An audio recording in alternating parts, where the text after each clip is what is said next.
and respectful of this time. I'd also like to introduce Ron Steele. He is the one that conducted the Steele report about 4 years ago, and has been active with us ever since. Going to turn it over to Chief Scott and Mayor Marvin to start with the presentation. I would ask that you just hold questions until the very end. Thank you. All right, thank you, President Connors. Obviously, I want to extend our thanks to Jenkintown School District for opening up the meeting for us to have it here. Obviously, Borough Hall's not big enough to adjust for this large of a crowd. Wednesday night, we had a meeting where we talked about the issues that we're dealing with regards to public safety within the borough. Our goal was to try and inform the public of the things that we're dealing with. And we wanted to be transparent about the issues that have been publicized in the press. And we wanted to address the issues that we've been dealing with for upwards of close to 6 months now. And that's 6 months because of me. And I take ownership of that. I'm the one who started this conversation because I was concerned about the future of the police department. I was concerned about the future of public safety. I have a little bit of background in the other services, and I know what those services are going to need in the future, and the borough has to start planning for that. So I take ownership of starting this conversation, and I take it because I care. I care about the municipality, I care about the community, and I care about our officers. And I know that's tough to deal with. And I take responsibility for that. So what we want to talk about is basically to get you up to speed on what we've been dealing with and the issues we are concerned about moving forward.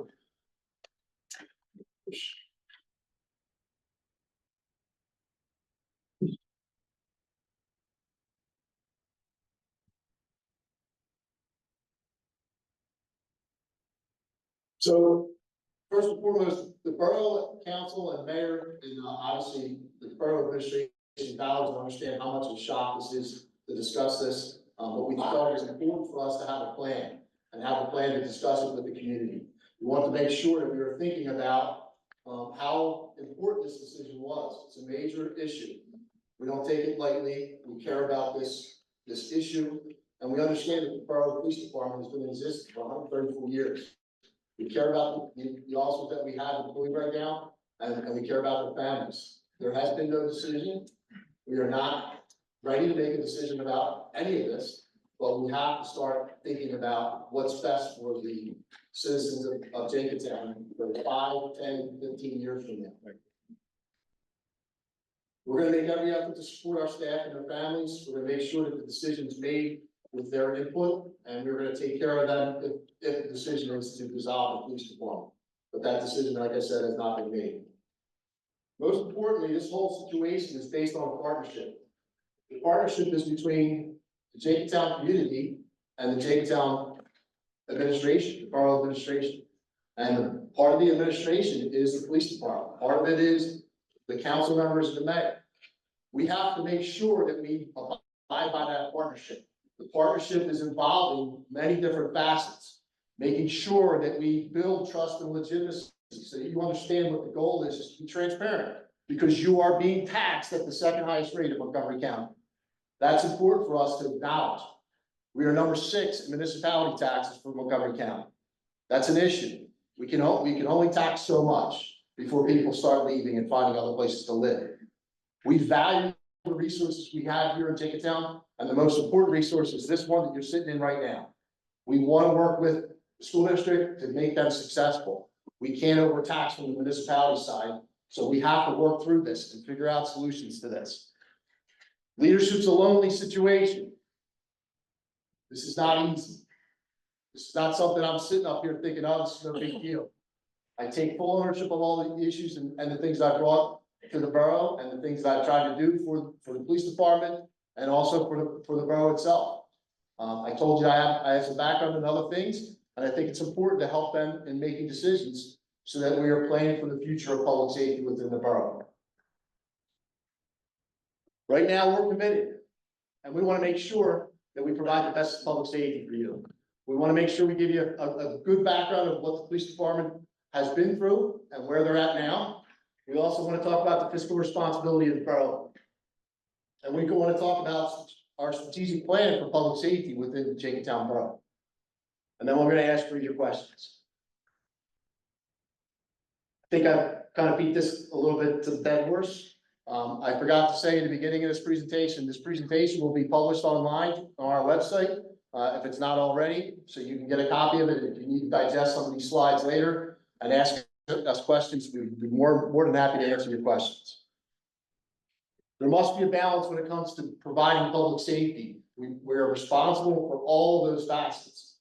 And we have to be considerate of all the decisions that can be made in those tax dollars that are coming in and making sure that they're spent in the right direction. We're responsible to provide police, fire, emergency management, public works to you. We contract with the EMS agency, Second Armored Rescue Squad, who's been in existence for, I don't even know how long, even though I was a member at one point. So that process has to be sustained. EMS is struggling right now with their finances. They don't get the third-party billing that they used to. They don't get the fund drives that are taking care of their dollars and making sure that their staff are fully paid. Their system right now used to be very volunteer-based. It is almost fully paid now. They have very little volunteers. So that dynamic you can apply to fire service. The fire service right now is pretty strong with volunteers. But I can tell you, there's many municipalities that are already converted to fully paid. Up in Walnut Township is in existence. They just went to a fully paid system because it's tough. Some people are just not able to go away from their job. So this is all part of this dynamic. We have to prepare for this. We allocate money for all of those services in different funds. The fire department has the fire protection fund. They also have the apparatus fund. EMS has its own specific fund now. That was something that was done last year to make sure that we are able to sustain good professional EMS service to you. The police department and public works are under the general fund, and emergency management is also part of that. So we have to pull money from the general fund to pay for a $2.5 million budget. That's what my budget is. Now, unfortunately, not unfortunately, I would say to you, there's been misinformation about how the budget is. We are not in a $600,000 budget shortfall. That is not what we are trying to describe to you. Our budget is $2.5 million, and that includes all personnel costs. It's not just the operating costs for the actual police department. It includes the insurance, the workman's comp, the pension. Well, that's not listed under my police fund. It's later down in the general fund where that is described, because that is the way this finance software helps us to manage the money. So the non-uniform pension is in that same set area. We have non-uniform people that we have to pay for. We have to give them good service. We have to take care of them as employees. That's all part of this dynamic. That money that's in that other fund is easy to find if you want, and we can answer that question later. But we want to show you and make you understand that $2.5 million to run the police department right now. We have a $5.1 million operating budget, general fund, okay? That's almost 51%. That's pretty high. Most police departments are in the 40s. There are plenty of police departments who work more than that. The issue, though, is bigger picture. Some of those municipalities are fully functioning, have plenty of business privilege tax and mercantile tax coming in. They don't have a school district to support. That's different here in Jenkintown. So when we talk about the dollars and cents and what we're trying to do, we're trying to sustain, I shouldn't say sustain, we want to make Jenkintown successful into the future. And how is it successful? People move here because of the school district and because of the services, not just one service, all the services that we provide. So we have to make sure that we're thinking this thing through and make sure that we're planning for the future. So I talked about the services, the ambulance service. The fire department just went under a consolidation that is helping us to deal with this future. They also have aged fire apparatus that has to be replaced. And it's not cheap. We're talking $350,000 on the low end. Most new pieces of apparatus are anywhere from $800,000 to $1 million. You have to plan to be able to pay those bills. And if you're not planning ahead, we're gonna be suffering, we'll be struggling, and we'll be increasing taxes, and that's not the case. That's what the Borough Council is committed to try and do, is not doubling down on the tax rate. We're already high enough. We have to modernize the pay scale for public works staff. Our public works staff, who do an excellent job, and I've had the benefit of going out there in the middle of snowstorms with them and plow. They work their butts off, and they're severely underpaid. I'm gonna show you that. This is what the scale is right now. They make upwards of less than $30,000 than some other municipalities are at. That's not fair, because they work their ass off for us. So we're gonna make sure we try and work that through as part of the plan. We typically want to have a legitimate reserve fund and contingency fund. Well, the borough has not been able to do that for several years. 10% is a good goal. All right? But if we're not going to be able to make that, we wouldn't be able to prepare for catastrophic incidents like happened in Upper Dublin Township, where a tornado took out their entire township building. It just got knocked down. How is that? How are we going to deal with that within the borough that's 150 years old? We have to be thinking these things through and making sure we're managing the money, but making sure we're providing the best services at the same time. We've been in contract negotiations for the last 5 months. We've offered a very fair offer to the PDA. Unfortunately, they've walked away from the table. So we have to still work with them and find the right balance to provide the sustainability that we need for a police department. So it's not one thing, and we can't talk about any specifics, but we were there and we were trying to provide a good sustainable offer for the police department, but they have walked away from negotiations right now.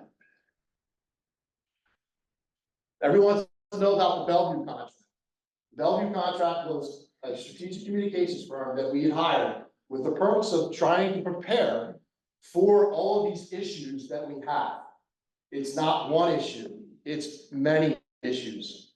We have to deal with a sewer that we still own, that we're gonna end up paying out a significant amount of money in the next 5 years downstream to Aqua and to the city of Philadelphia. We're talking anywhere from $20 to $100 million of tax dollars are gonna have to pay for that. Well, it's not gonna grow on trees. We wanna make sure we're planning for this. We have to have capital funds available to us. When it comes to the police department, right now we employ 9 police officers, 1 sergeant and chief of police. We have 1 part-time officer. The budget's roughly $2.5 million. We work 12-hour shifts. The contract expired on December 31st, 2023. There's usually about 2 officers working. Some days there are 3. Most of the time it's 2. And that's based on past practice of what had occurred here prior to me arriving. There's no detective division, there's no community police division, and there's no traffic safety division. The previous police administration did not foster or train all of the officers in what 21st century policing is about. And that came out in 2016. That is built on the first and most important part, trust and legitimacy. We have to be trusted. We have to make sure that we're providing the best service, but we're also being transparent on how we provide those services to you. We have to make sure that we have policy and oversight. We have struggled with dealing with that. We were accredited, but when analyzing all the policies and consulting with professionals, other consultants, we realized that we had some deficiencies that we need to correct. We need to be more modernized when it comes to the policy and oversight. The technology and social media was lacking. There wasn't, I don't even understand why, but there wasn't, not even using some of the microphones in our in-car cameras. That's an issue, because that's part of the trust and legitimacy. We worked through that, and we've made changes with that. With the help of the council and the mayor, we were able to secure almost $200,000 in grant funding to have body cameras and new in-car cameras and better tasers and better virtual reality training equipment here at the borough. Basically, it's $0 to you. That's important for us to look at. We have to make sure that we're always looking for these things. Community policing, crime reduction, yeah, we've done some good community policing ideas. But we have to look at it as more of a strategy when we come to dealing with our issues here in our area. We're lucky, our crime rate is very low. We are lucky. But that crime rate is gonna be based on the productivity and performance of everyone in play. Because it's a partnership, it's about that partnership, that you trust us to do our job. We have to keep on building on that. We have to worry about our officers, we have to worry about their safety, and we have to worry about their wellness. We are dealing with so many issues in policing right now with mental well-being. Many public safety responders are struggling. And the old way of doing business is not successful. Our suicide rate in policing is through the roof. It's number one. It's horrible. How are we going to protect our officers from dealing with the stresses and all the trauma they deal with? And also making sure that they're going to be able to live a good life after they retire. Failure to adapt and maintain the accreditation is on me. I made the decision because I did not feel we were ready to be reaccredited, and I did not think that our policies and our procedures were in the right direction, and we need to fix it. So I decided to take us out of consideration for reaccreditation. The ultimate goal is to get back into the accreditation process. I think we can do it within a year. So if we are sustaining this police department, there has to be commitment to make sure we fix this issue. The previous police administration did not collaborate or communicate effectively with the Borough Council and the Borough Administration. There were struggles with the miscommunication and failures. And I'm going to talk about some of those issues. All right. I'm not afraid to talk about issues that happened in the past because they impacted the future. They impacted now and they impact the future because of the expenditures and other things that have impacted our police department. Current contractual applications, the language conflicts have been difficult to manage. It's cost us a significant amount of money in legal fees. In 2022, we had $38,000 expended. In 2023, we had $78,000, and we're budgeting for $80,000 this year. The average salary of a police officer last year was $126,000. That's a shock to some people who are working check to check. They make very good money. So we have to work through this. We have to acknowledge our issues. They benefit from a 6 sellback thing that's in their contract where they can get $7,200 basically in not using sick time. They can sell back at 100% of value. If you're looking for the math, this is about 6.9%. That's almost a bonus. The problem is the borough can't pay that in the calendar year that it happens. It gets paid in the next year. That's an issue. We don't want to beg Peter to pay Paul. That's ultimately our goal, is to try and reduce some of these expenses that we're dealing with. Current training and past training have been limited. We're working very hard to change that. We have 7 officers that have been through the basic crisis intervention class. We have 5 that have been through the advanced level. That is a big step in the right direction. The officers have all been through the county basic active shooter class. They had not been through any active shooter training prior to me arriving. That's a catastrophe. That should never happen.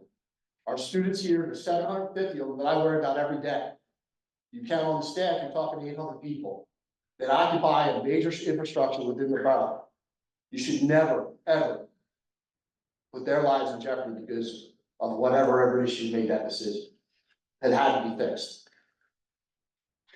One officer is now an active shooter instructor along with myself, and one officer is trained to control tactics and defensive tactics. The control tactics was something new for MOPEC, for the Municipal Police Officers Education and Training Commission. So we have to do that every year now. My goal is to do it more than just once a year, so that the officers are proficient in controlling bad behaviors and making sure that they're safe, because that's all part of safety. The firearms training was only conducted once a year. They sometimes did do some twice a year, but it was not consistent. It needs to be more than that.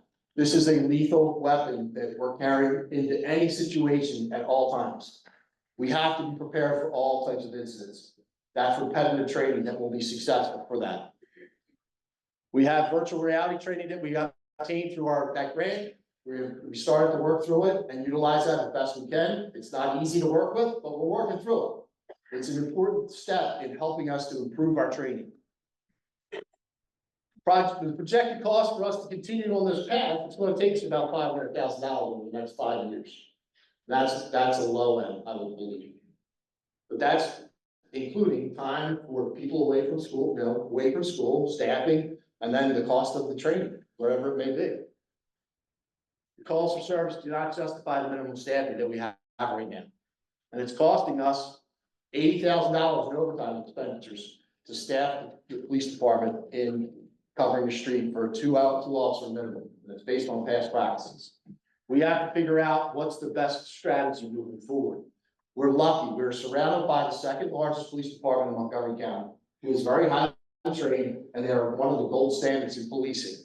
So we have resources around us that if we need help, we can call them. So that's the goal. We want to make sure that we're understanding. And I don't want to leave any of our officers hanging. I want to make sure that they're highly trained, so that if they are walking into a situation by themselves, that they're ready for it. That's all part of the process. Training and leadership in investigations and community policing and de-escalation are an immediate concern for us. We have to start working through this process. The difficulty is right now, under the contract, we're obligated to pay them 12 hours for attending 8 hours of training. That's just not fair, especially when you look at trust and legitimacy. That's not the norm amongst all the police departments in our area. You get paid time for time, is usually the dynamic. There was no active shooter training, like I said, and the cost for training and time away based on right now is difficult to deal with. The mismanagement of paid time off is a serious issue for the police department. I walked through the door in April 2022, and I found out 2 days before taking office that they had been accruing Kelly time for the last however many years to the tune of about $106,000 of unfunded liability to the borough. It was outside of the contract. There's no specific language that said that in the contract, and it's against the Fair Labor Standards Act. We needed to address this. We have ceased that. They are not allowed to accrue any more Kelly time, but I still have to deal with this issue. It's not one of these things that we're working well through, but there are officers who are committed to try and reduce that number, and I appreciate their effort. When you look at things that happened in the past, the canine program, as much as everybody loves dogs, I have my own dog, I love my dog. It's cost money to manage a canine program. And unfortunately, it was mismanaged when it was introduced, and it was mismanaged all throughout the process. To the tune of, when we had the accounting for it, about $281,000 of time and energy and cost to provide the service that was not really getting used that often. That's an issue. These are all impacting the future for us. Improving accountability and performance standards is a long-term process. It takes consistent effort by leadership, and it takes considerate buy-in and commitment by officers to be interested in improving how they do the job and looking for benefits and other training that will make them better so that they are providing the best service and they are safe. So we have to work together to make this dynamic successful. The mismanagement of police administration affected the relationship with the school district. I walked through the door and they explained to me that there was not that much talk between the police officers and the management specifically with the school district. It impacted me personally. This is my baby. I care about school safety more than anybody that I know. And it was the first thing we wanted to correct, and that has been correct. We had training for all of the staff here in the school district on active shooter and emergency response within the first year. I would say it was even less than that, it was probably within the first 6 months. But our continued cooperation and collaboration with the school district is most important because they are valuable people. We have to take care of our kids, and we have to continue to make sure that they have a safe environment to learn. Police administration affected the safety of officers. Just to give you an idea of what that means, it says we were removed from the radio band. They work off of a band where Abington, Rockledge, and us are all in the same band, meaning it's a radio channel. The county has all the channels, they own all the channels. Well, they removed Jenkintown off of the band. I don't know why, I can't answer that question, but it's not safe. When you have Abington officers driving through borough of Jenkintown regularly, 24 hours a day, 365 days a year, and they don't know what's going on, and the Jenkintown officers don't know what's going on in Abington, that's not good partnership. That's not good collaboration. We have to fix that, and that was fixed immediately when I took office. When it comes to other things that we've dealt with, the training and the lack of accountability and trying to find as many resources out there for grants. The borough has successfully found so many different grants for different things, but yet there was no striving to get body cameras. Well, we got body cameras and we got them for free, basically. That's important for us to consider. Previous failures and current obstructions are creating an adverse effect to the sustainable recovery of the police department. They're amplified because small departments struggle to provide services that 2016, when President Obama invested in the task force for 21st century policing, he stressed about providing all, meaning the best, everything you can. The large departments are more successful at it because it takes people doing certain jobs full time. You don't have that capability when you have a small police department. It's a difficult task. It's not, it's no nevers here. They can do it. There has to be a commitment to it. There has to be a commitment to and finding the good talent to do it, because you have to be very task oriented and figuring out these processes. The abolishment of the viable part-time officer program, I know that this was brought up, significantly affected the overall expenditures for the police department. It was done by the previous police administration, and unfortunately, they hired more officers than were required to do the job here in Jenkintown. And what did we have to do with that? We ended up with a catastrophic situation where we had to lay off 2 officers. That's not good business. It should have never happened. I will tell you, it was an unnecessary hire. And we had a consultant come in and explain what was the best for the borough. And he's here tonight to answer questions if anybody has about the SNU report. This is important for us to look at when we look at the big picture. Current cost of selection and training for part-time officers is expensive, but you also have to make sure you're pulling the best candidates from town pool. Well, if you don't know, we're having a serious issue with policing recruitment. And it's not just Jenkintown, it's everywhere. We used to have 600 to 800 people taking the test. The last consortium test that we had in Montgomery County, we had 125. No, there's people that don't want to do the job anymore. So how do we try to get those new people here and work part-time? They're going to take the full-time job before they're going to take the part-time job. So you can understand this is an impediment for us. Not saying it's completely, we can't do it, but there has to be a commitment to make sure that we're doing it the right way and finding the right people. Many small departments are avoiding this process, and I can tell you that I'm regularly at county chiefs meetings, and a lot of chiefs have said we're getting out of the part-time business. It's a difficult process.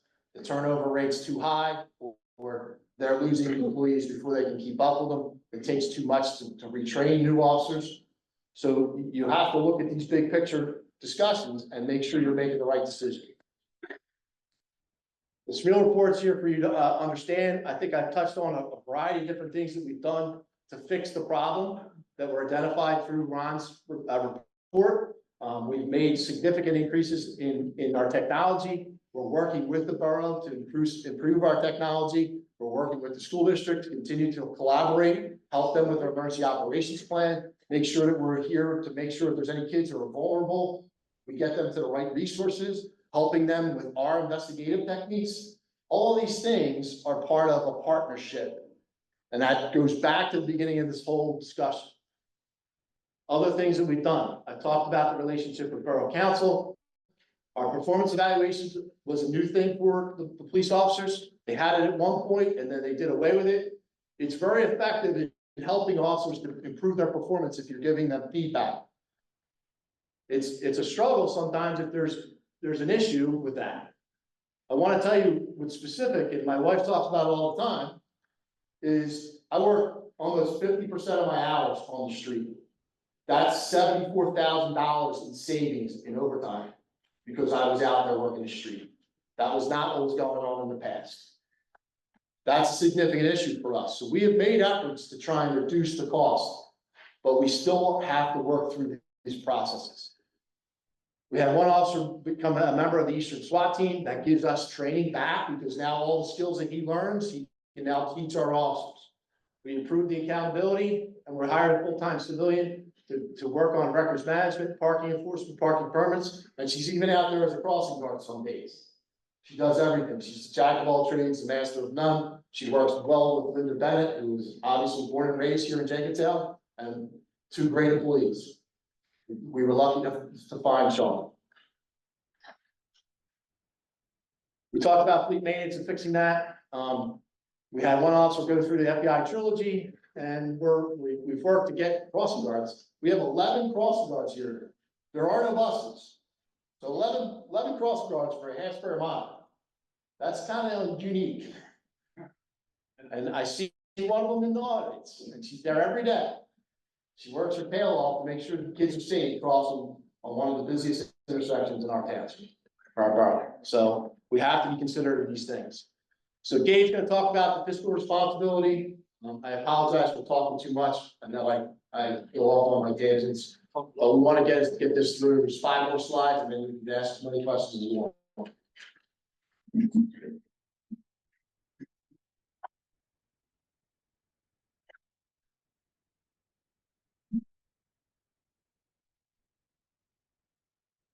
Hopefully you can hear me now. I see a lot of familiar faces out in this crowd tonight. I see some faces that I haven't met before. I want to say thank you for coming out. We appreciate you coming out. I'm glad you're here. I want to hear your questions. I know the council members want to hear your questions too. So we're going to try to move through these slides and get to those questions. We touched on some of these things in the past. Our overall budget of $5.1 million. The majority of those expenditures are dispersed through the budget fund. As many of you know, we're still suffering from the effects of COVID. We lost some businesses in our borough. Some have come back, others will not come back. We've replaced some of those with businesses that don't provide us with as much tax revenue as the ones that left. So we're dealing with this, and we will continue to deal with this for years as we continue to recover. We also do not get as much as larger municipalities do in some of the funding that was provided by the federal government. I know some of those questions have come up at the previous meeting, and since that meeting, it's one of the challenges of living in a smaller borough as opposed to a large township like the ones that surround us. We can keep going. We also benefit, so we benefit the schools by providing the full complement of the earned income tax, but that money then doesn't sit within the borough budget. We are committed to continuing to provide those budget funds to the school. We believe in that. We think, again, that's what people move here for. That's what's most important about our community and will help us to continue to thrive. In 2015, there was a major expenditure with the borough that costed us in around $800,000 in real estate settlement costs that depleted our reserve fund. And we've heard, last week and this week how important a reserve fund is. And I would tell you that it's not just being able to handle some of the things that are going to populate on these slides, but also it affects our ability to go after those grants that Chief Scott mentioned. A lot of grants require matching funds, and because we don't have a large reserve fund, we can only go after the smaller grants. With a larger reserve fund that's more appropriate for our size community, that would also allow us to chase bigger grants and bring in more money that doesn't come at the expense of taxes. You go back to the other slide, the first one. It went fast. Yeah. Can we go back? Go back. Next slide. Forward. Fiscal responsibility. This is the first fiscal responsibility. Forward to. The $800,000 was part of a real estate settlement from something that happened several years prior to that. Involving Chief, if I could interrupt, solicitors here, and he can speak to that. So in an effort to make this quick for everybody, the $800,000 was with regard to a taking that the borough made for Salem Baptist Church property that I believe in 1998, which was well before I certainly had been doing any work with the borough, as well as anybody from my firm. The solicitor at that then time had failed to make a deposit with the court with regard to that taking. There was also a dispute with the amount with regard to the taking. That dispute lasted all the way up until 2015, when it went up to the Commonwealth Court, and then came back. It was around 2015 when the borough had hired new counsel, which was then our firm at that time. Basically due to the long lag, as well as the Salem Baptist Church being successful in challenging the value that was had, or at least proposed by the borough at that time, that's how the cost for that taking escalated to $800,000. So it was essentially a mistake made by the prior solicitor, coupled with the undervaluation of the property that was then taken.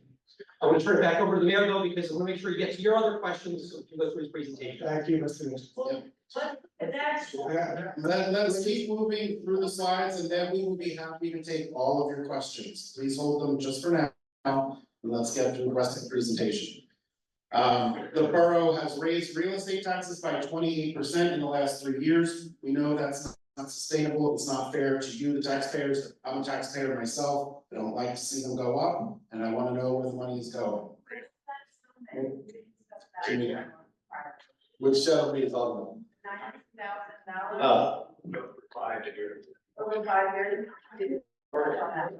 That was with a tax tax. So I'll address that one as well. So there was a property owner within the township. This is all public record. The property is 610 York property. That's not the one they're talking about. That's Oh, the 92,000. The 92,000, there is a taxpayer that is actually not located within the borough, but that the borough's tax collector, who is not our office and is not the elected tax collector, but rather is Berkheimer, had been collecting for years business privilege taxes from this property. It was discovered that this property is actually located on the border with the borough, located in Cheltenham Township. Cheltenham Township demanded their business privilege tax, which has then raised the issue that they should never have been paying us all along.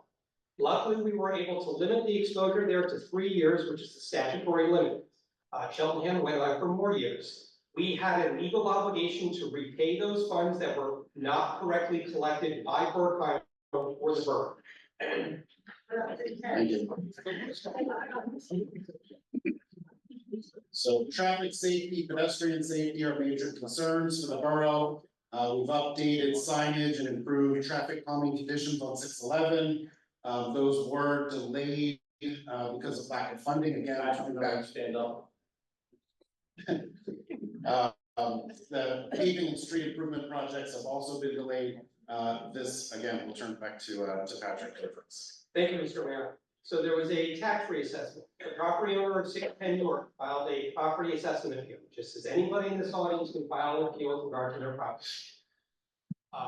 The school district, coupled with our office, tried to work with the taxpayer in order to come to arrive to a settlement agreement. They could not do so. So we ended up going to a trial before Judge Franco. The trial lasted 2 days. We presented our expert appraiser. They presented their expert appraiser. Ultimately, Judge Franco ruled in favor of the taxpayer and rejected our appraisal for all tax years except for the last tax year. Therefore, we were stuck with what the order was of Judge Franco, which was to find that the property was overassessed and that we owed refund tax dollars to them. We have since tried to work with the taxpayer, and they've been very cooperative in trying to set up a payment plan so as to appropriately be able to budget given what limited funds the borough has. Thank you.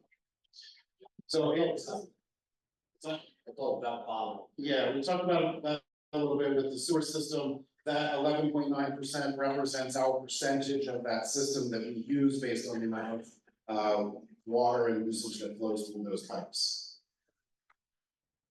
The cost of personnel, fire department, public works, and other related costs have affected the funding available for capital projects. The borough has not been able to fund a strategic capital fund plan for several years. In addition, the borough could have qualified for several grants, as I mentioned before, but without a significant reserve fund, we're not able to chase all of those larger grants. And the strategic plan for financial sustainability has been delayed. Planning for the future of police services, fire services, EMS, public works, and emergency management is our focus right now, to consider them all holistically, not any one of them individually. And the plan for a stable reserve fund For catastrophic occurrences, which we can expect some of them in the future, but we cannot predict all of them, but we need to ensure that we continue to be able to operate as a borough if something catastrophic should happen. As Chief Scott mentioned, we do need to modernize the pay scale for our public works employees and plan for the possibility of paid fire service employees in the future. We do also need to plan, as Chief Scott mentioned, for the replacement of fire services equipment, which is extremely costly. EMS funding, through tax and possible diversion of general fund millage to supplant the fund for the future increase in EMS costs is something we also need to consider, because again, this is a critical service, that is provided for the benefit of all residents here. And now to take your questions, I think our solicitor is going to help to manage the clock for us. If you would like to speak, we need you to come up and speak into this microphone up here. We ask that you please state your name and your address, and we'll be happy to answer questions.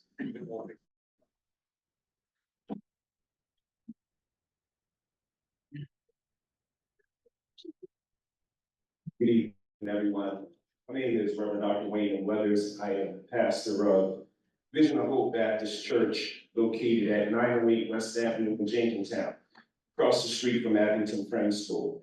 I just want to share with you just a positive experience with the police department. Though we do not live in Jenkintown, we've had positive experiences from the Jenkintown Police Department, and definitely support the police department. Would like to see Jenkintown stay independent and not have the merger. With Jenkintown, the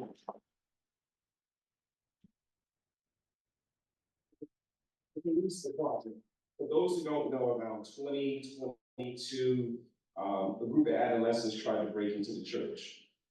Just had free time, tried to break in. The Jenkintown Police Department was diligent, responsive, and found out who did it in less than 24 hours.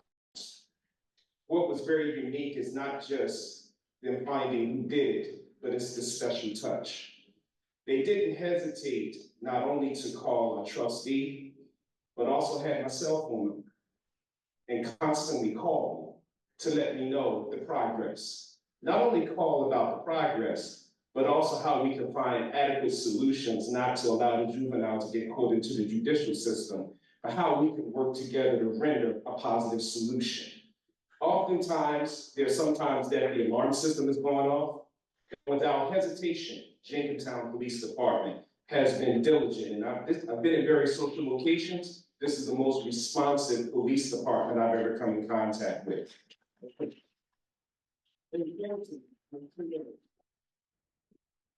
The concern is with the merger, will we still get the same quality care?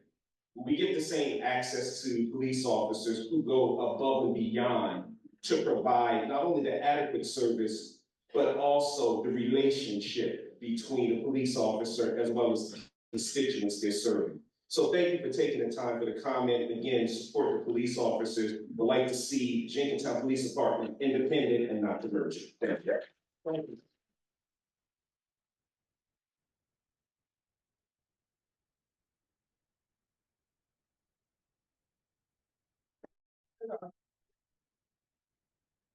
My name is Reed Virgilio. I live at 409 Cedar Street. I lived here for 18 years. The only other place that I lived that long was my childhood home. I left in and moved into Jenkintown.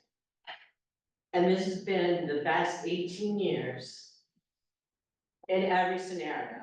Police department, school district, everything. I stand behind not merging us or whatever to Abington. Because in no disrespect to you, Chief, because I know you come from Abington. My son got in a scenario with the police, and the police, because they knew us, like we know them, treated my son with the utmost respect when a lot of other places wouldn't. With his skin color and braids and dreads, it would, I know it would be different, because I know what is out there. As far as, and I think we've got the best police force. And I do have a quick question. So if we get rid of the police department, our taxes aren't gonna go down at all. So where that money?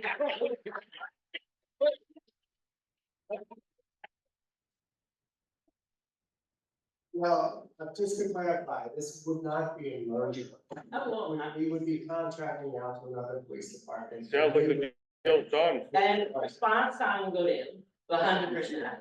Jenkintown police, I'm Okay, sorry. I don't know, I don't believe that it will. I mean, it never No, be- Not the police departments around. Okay, well, the original question was about taxis. Well, okay, so Part, I mean, when we took a look at this, one of the biggest things we looked at was cost savings. And the amount of money that we'd be able to save by contracting out to another police department is just enormous. It exceeds, How much? How much? it exceeds $500,000.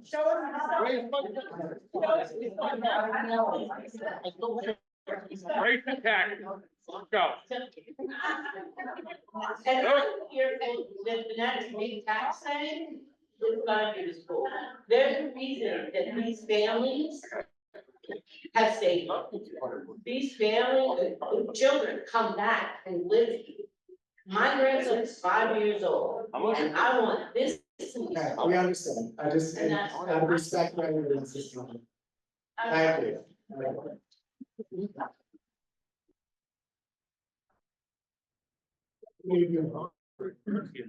My name is Joe Stanton.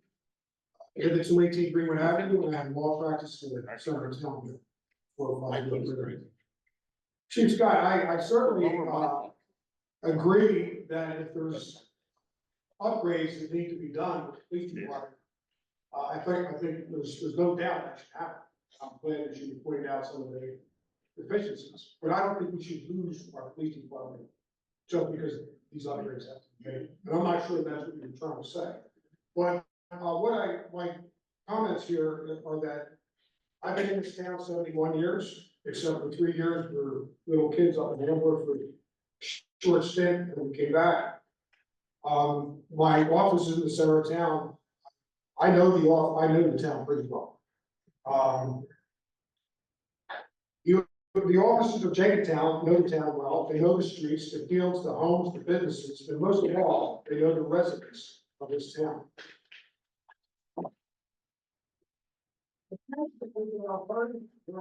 I'm in York and West Avenue. There, unfortunately, there's a lot of accidents. We've got no doubt that's the highest accident prone intersection in Jenkintown. Within, and I'm sitting there at my desk and bam, I hear the smash. Within a minute or two, Jenkintown is down. Now, fortunately, many of these are not serious accidents, but there have been serious accidents. There have been several fatalities. One was a bus, a big tip over involved a bus. And actually, one of the great moments actually is one of our crossing guards, who's a resident of this town, delivered a baby at that intersection.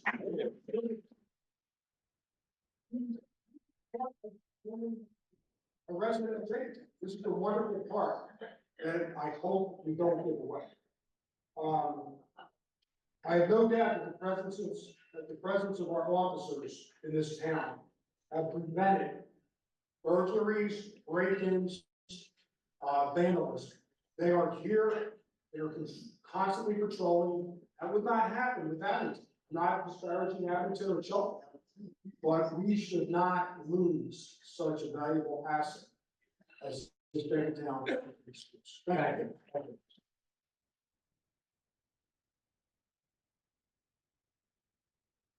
My name is Joyce Jones, and I live at Beaver Hill. You should be aware of Beaver Hill because we support the police department. I have several questions, and it seems that I'm getting two contradictory notions. One, that the police force needs new training, that you're gonna get rid of the police department. And two, if they need additional training, where are they gonna go if you're gonna take care of them? Because the other departments won't want them because they'll have to train them. That's the first issue. The other issue is that you're gonna contract out, but those other departments are also gonna have costs. Well, those costs are often raising. What you might save for $500,000 this year, will that cost also go up next year because of?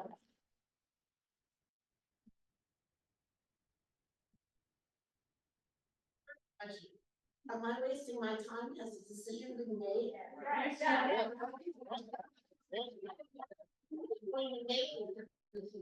And when will this decision be made? Well, no decision has been made. What are the sequences leading up to making a decision? And what we able to have? Yes, we are in the middle of police negotiations right now. So really, what we say in reference to that is limited.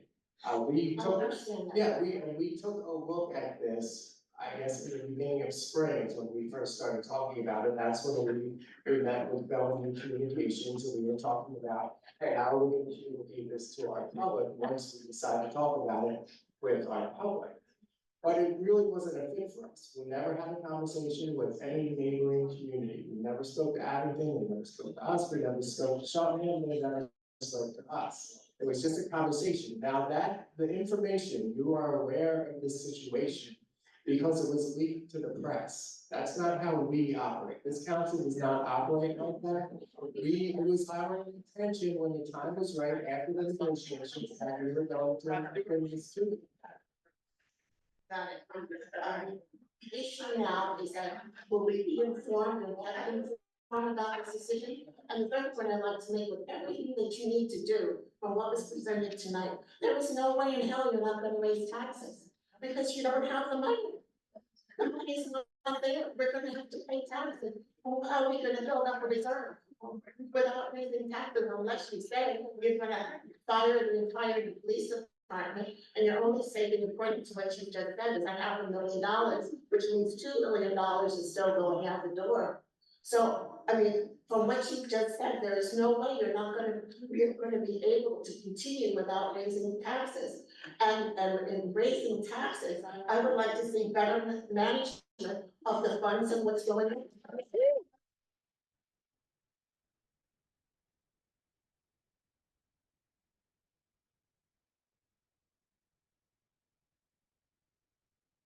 Modernized. So getting rid of the police department is in no way going to stop you from raising taxes based on what you have presented tonight. I don't see it.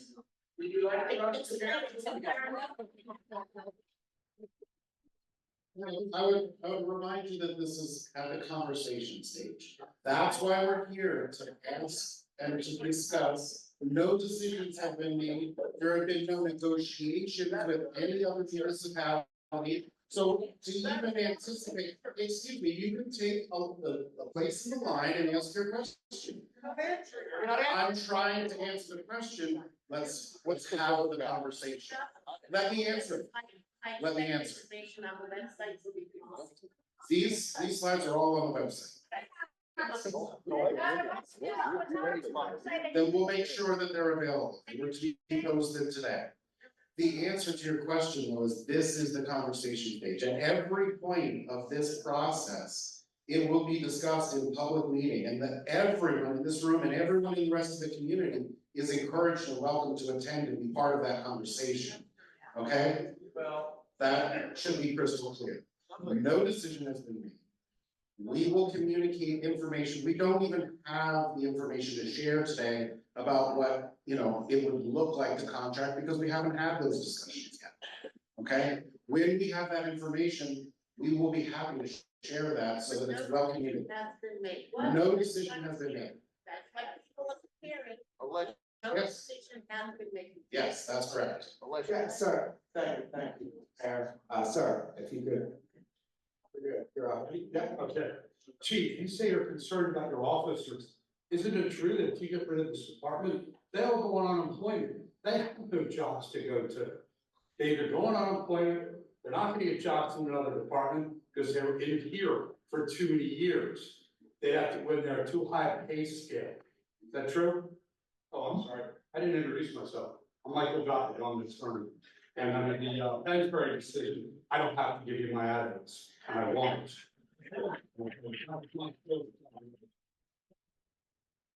Second of all, the active shooter training, that was all over the county, for those of you who don't know, and it was run by the Montgomery County and it was a SWAT team. We have 4 SWAT teams in Montgomery County. The actual accident was done by the Pleasant County. So it didn't cost this municipality or the school district any money, thank God. Because I've been after my school district to have that active shooter training. Unfortunately, I didn't get the safety on the report that day. Overtime, you say overtime, it's always dollar for dollar. It's not. Every contract that I've seen has been time and a half for overtime, not dollar for dollar. Okay. Second of all, the average pay here isn't all that great compared with your, and I should probably say comparable municipalities, because I can't really necessarily say this. I'm not involved in negotiations, but I can't necessarily compare it with Abington, because Abington's big, they're a very good department, and they have certain things that smaller boroughs and my municipality don't have available. $25,000 a year is not enough money. Compared to other departments, no, it's not. All right, these officers, and you can always think you live in sleepy Jenkintown. I'm not saying that to be insulting. I don't know when you had a shooting last time or an armed robbery. Okay, but these officers, the men and women, put their lives on the line every day for these good people out here to make sure they have a safe place to live. The $800,000 settlement, I think your solicitor did explain that pretty well. Yes, it's a lot of mismanagement when the board of viewers came in, but there's no reason for the borough to even have taken that property. That was just a waste that came back. You want to switch from 2 cars to 1? That's insanity. Officer safety is important. You want to see somebody get shot? Take a look at the videos that are coming from Philadelphia. And I'm sorry to use that term, but it's a war on police officers in Philadelphia. It's not anywhere else.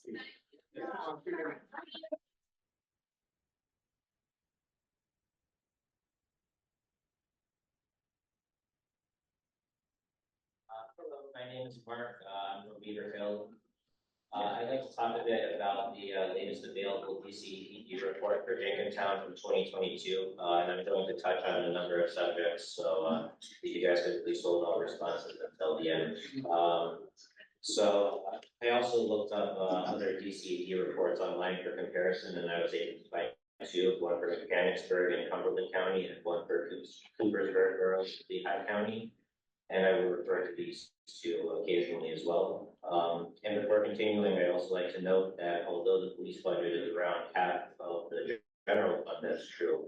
It's closer to 1/3 of the total revenue when all funds are considered. It may surprise many of you to learn that despite the $1.1 million deficit in the general fund for 2022, or the $1.1 million deficit in general in 2022, the general fund actually made money that year.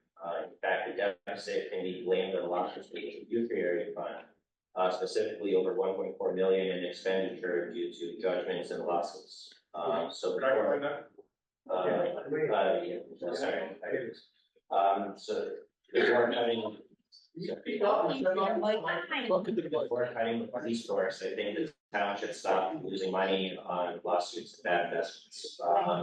The town also spends over $1.1 million on items related to administration, and this includes around $300,000 for public works administration and over $250,000 for planning and zoning. How is it that Mechanicsburg, with twice the population, 4 times the land area, spends less than $5,500 on the same item? That's just over 2% of what we spend. It's also interesting to note that judgments and losses plus administrative spending is equal to the entire police budget of $2.5 million.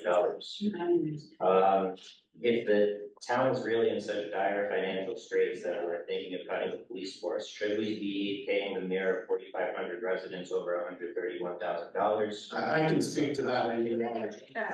Myself and all of the council members make $0. $0, and that is in the budget. Let me interject here. I apologize. My name is Patrick Kitchen. I'm with the political office. Your 2 minutes did expire. No, I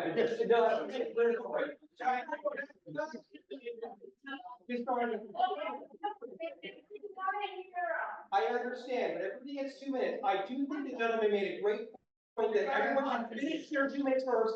And if council wants to provide an answer with any questions that are asked, that would make the most sense to make sure that your comments are all heard. But first, sir, you can go back to the end if you'd like to come back again to finish the rest of your comment. You can have a minute of my time. You were- I apologize.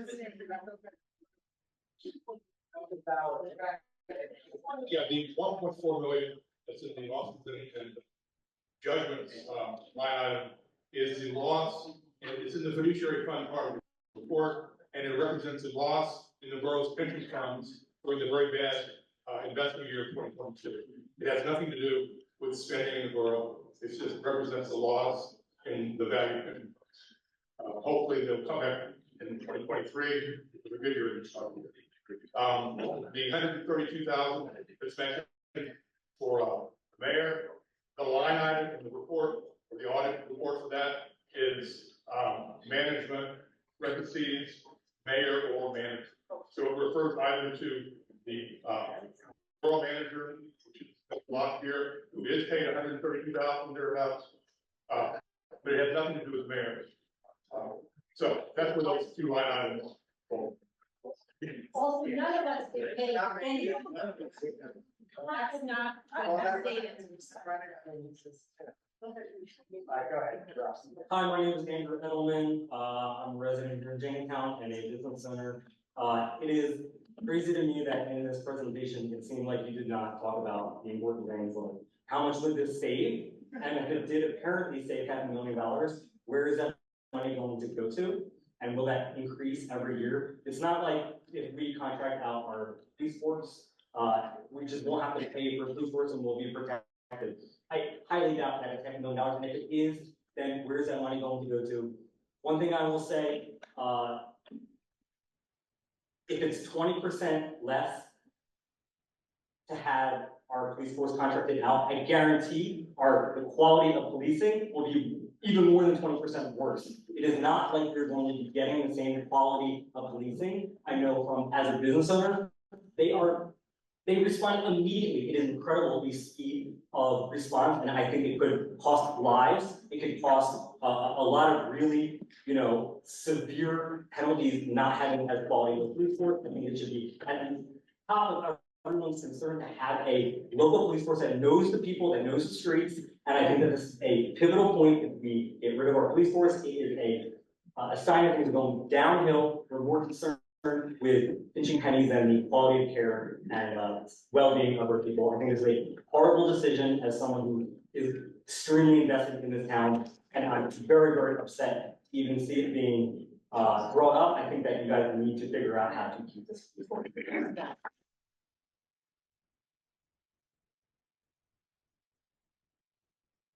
So to address the question of why there are no discussion points in the slides about savings is because we're not at that stage. We haven't had any of those discussions, so there is no information to share. We can estimate, we can. Well, it matters is money, because that's the big problem with money. So what, how much money matters? That's the question though. And I'm asking a question, how much money $1 matters? million. Okay, if it was $1 million, would that change people's thoughts? Okay, then we will wait until we get to that point and have those numbers and present them to the public and have a discussion about that. My name is Gina Bachman, most of you know me, you all know me. There's a couple things I want to just say out as just facts. The Smeal report was brought out 4 years ago, and yet council did not act on this report, okay? Don't point at anybody, you were on that council.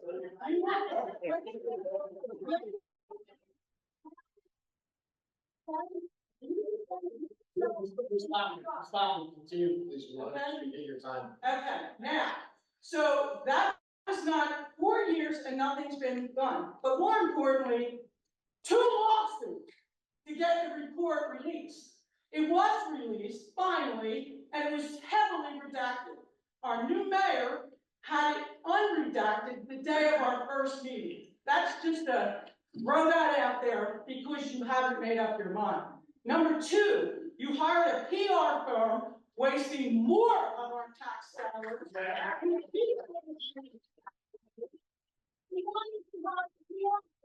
To smooth the residents over, instead of going on our website and saying, listen, we're having a really difficult time, there's a couple suggestions, we need to meet, but that's not how you did it. You hired a PR firm to move it in on us. Number two. Here. Number three,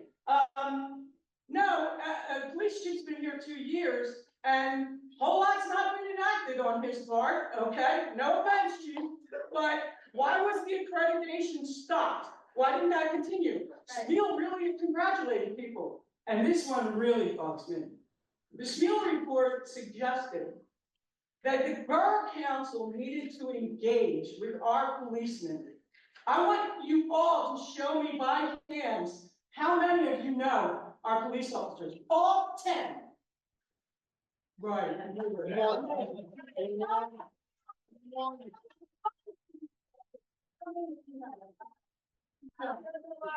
night, thank you.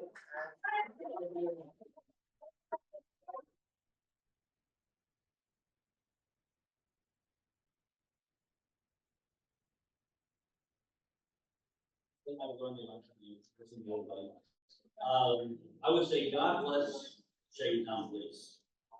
And I think that anybody who honestly believes that we'd be better off without the Jenkintown Police and mixing it with somebody else. I have some oceanfront property in Arizona, like I said. Walk around Jenkintown all the time. Most of them probably see me a million times a day, right? 30 years I've walked all around Jenkintown, all hours. I feel so good that the Jenkintown police here, it's unbelievable. I don't have statistics and all this kind of stuff. I know that when I walk around, I feel safety, and I think most people do. It's just Jenkintown is not Jenkintown without Jenkintown police. And to the police chief, I've never met you. I like what you had to say. I listen to what you had to say. I know Chris, I know Maxine, I know they're extremely intelligent people, and I think they're doing the best job. Council's doing the best job they can. I'm not against council. They're doing the best job they can. This is very complicated, but in the final analysis, please tell us you're never going to get rid of Jenkintown. I mean, figure out different ways. Whatever happened to the word compromise, right? Figure out different ways to keep them, because we got to keep them. And you guys all seem amazingly intelligent to me, and I've learned a tremendous amount just listening to you tonight, right? And it sounds like you're really not as far as I thought. It seems like you're relatively real close. And I've been in many negotiations. I know people get all bent out of shape and scream, but I don't think you're that far away. And I think this can be worked out. I really do. But in the final analysis, look, Philadelphia's got 500 murders, over 1,000 people shot, 20,000 carjackings. You think that's not going to come down here? We have the Jenkintown police that is provided safety for 50 years at least in this town. This is an oasis in a desert of insanity. Thank you. Everybody knows that. So I think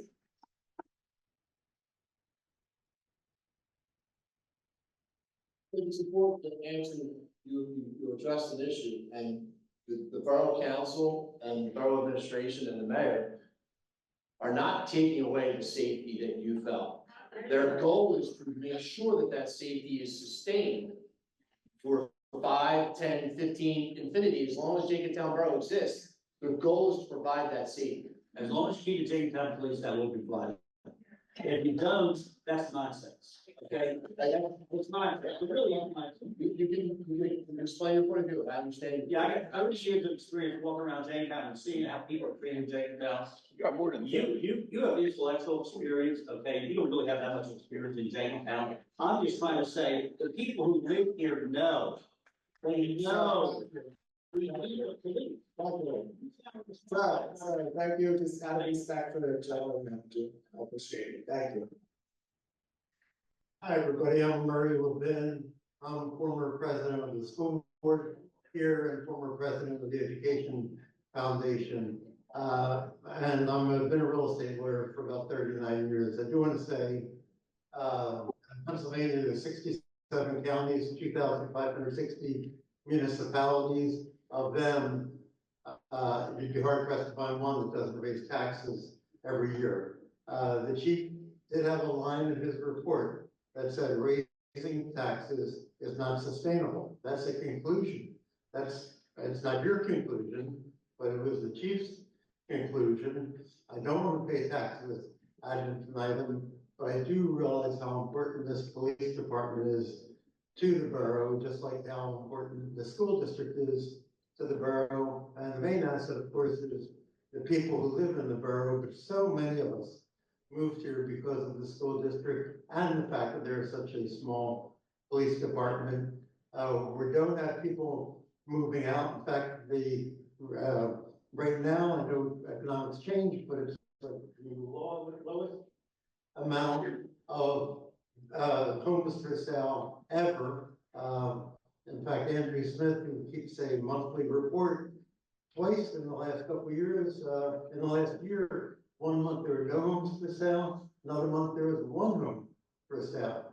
And the prices are going up, not down. People are moving in, and it's because of these factors. And hopefully, am I correct that the giant supermarket will be in Jenkintown Borough?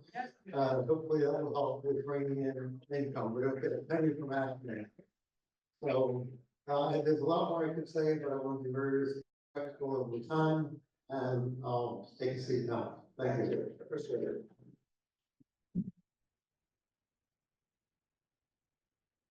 My name is Tom Conley. I live at 402 Newton Street for the last 40 years.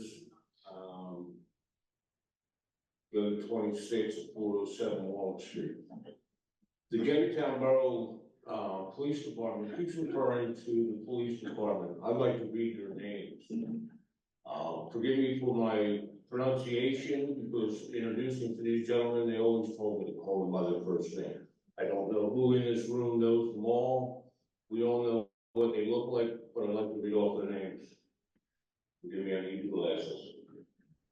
Al, I'm gonna mess this up. Sotizo. Yeah. Thank you.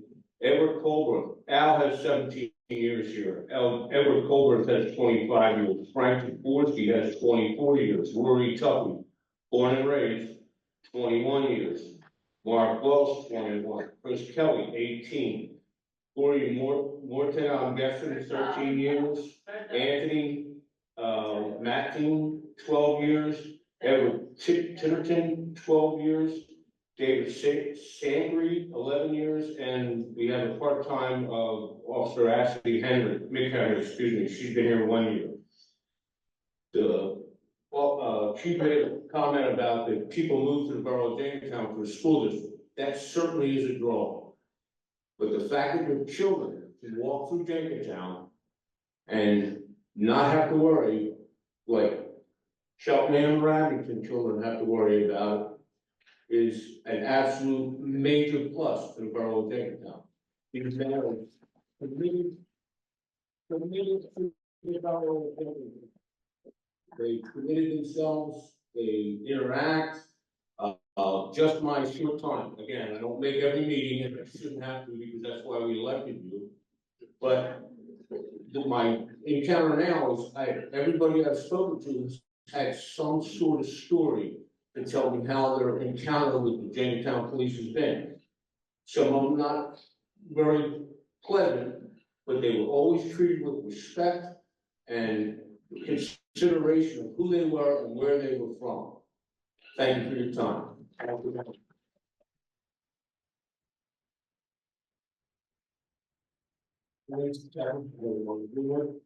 So it sounds like a lot of this is, there's upcoming funds, upcoming projects that we need to handle, are looking at replacement, correct?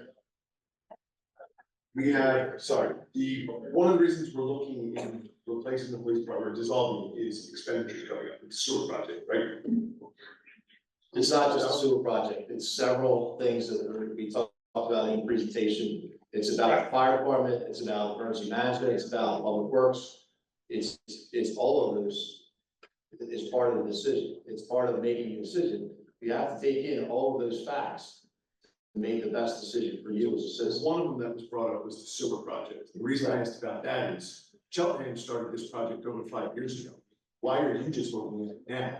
I moved here 5 years ago when Cheltenham started that and sat in a township meeting about the sewer laterals. That we're So not, why are we just looking at it now? no, we're not just not looking at it now. What is the, So to answer your question in regards to the sewer issues, yes, Cheltenham Township sold their sewer system to Aqua. And their rates are now one of the highest in the county. Sure. The borough was trying to make sure that we mitigate that, to make sure that we don't do that. So right now, we had to increase the sewer rates for every household, but we made sure that we were still lower because of the other issues that we're dealing with. And I'm a police chief, but now I know all about sewer rates. I know about all the things that are involved, because that's the partnership and collaboration that has to happen in a small borough. Police chief needs to know about the other stuff that's going on, so that we're looking and planning together for the future. But it sounds like you're just looking at that stuff. No, no. First phase, how many years ago, we raised the bond, and did some of that phase. Actually, Jenkintown, a light shop, never went into consent. We had been fixing our.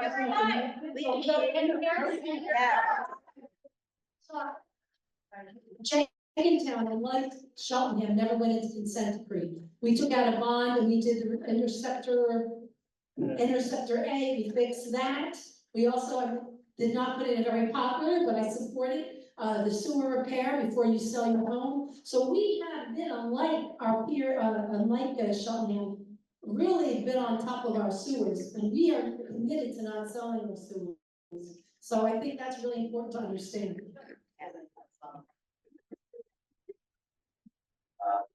So I just wanted to go read through a few line items that were in the DCE report. I'm not sure if all of them can be reduced, as the gentleman said, judgments and losses aren't as bad as it were before, but in any case, so for judgments and losses, slightly over 1.4 million. For the executive, parentheses, mayor, manager, just over $131,000. For the legislative body, which, as you guys said, is volunteer, and I know we don't pay you, but somehow spending is slightly over $80,000 on this line item. that's for the administrative staff that work for the borough. Okay, That's the salaries. I see. So for what's described as a secretary / clerk, just under 140K, planning and zoning, just over $250,000. Public Works Administration, just around 301,000. Tax collection, just under 40,000. Auditing, financial administration, just over 60,000. Legal services, just over 40,000. Trash collection, disposal, just under $500,000, and network and data processing, just under 40,000. So yeah. Where did we reference the report? Where did you get this? The 2022 DCED report, I actually have a paper. Oh, okay. And I guess the other thing I wanted to say was just that I think what also needs to be, so I think that all of these, again, I don't know how many of these can be reduced, but these items and others in the budget, I think, need to be considered before we try to cut the police department. And also, the trust that the community has in the police department, it's an asset which is difficult to quantify, but still extremely valuable. And I think it would be difficult. I'm sure the officers in Cheltenham and Abington are great, but I just think it'll be difficult to recreate that, considering how long the officers have served here and how well everyone knows them. Thank you.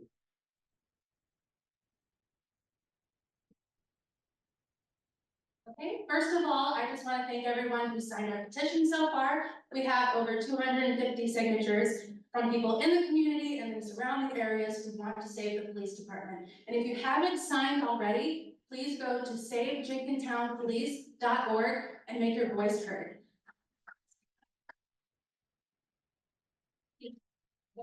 Something else I would like to say. Could you just state your name and your address?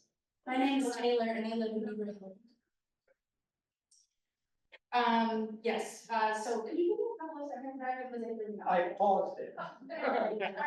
Alright, cool. Well, in any case, it's really meaningful to me president keeps bringing up the fact that it was not meant for us to find out about this through the media. And I would like to explain to the president that we know how whistleblowers work. This whistleblower fed this information to the media because they thought it was important for the people to know. And also in those statements about how we didn't want it to come out like this, and the savings are abundant, but we won't give you a number. So what that means to me is that it is abundantly clear that the council really wanted to just package this up in a really pretty bow and tell us, look how much money we're saving, and basically it's almost done. And they're being so defensive because they got caught. So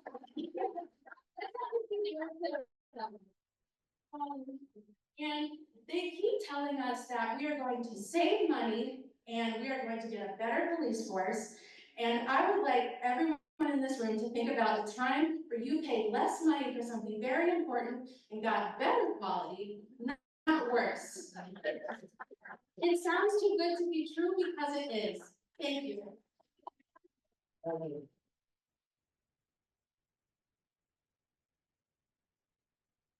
Hi, I'm Bob Hollinshead. Most of you here know me. I've been a resident of Jenkintown for 68 years, my whole life. 400 Hillside Avenue, Jenkintown, which is the most busiest accident from intersection of Jenkintown. Until they put a stop sign there about 10 years ago, finally, they put a stop sign there and they put lights on the stop sign, but people still go right through. All right. I have the utmost respect for our Jenkintown officers.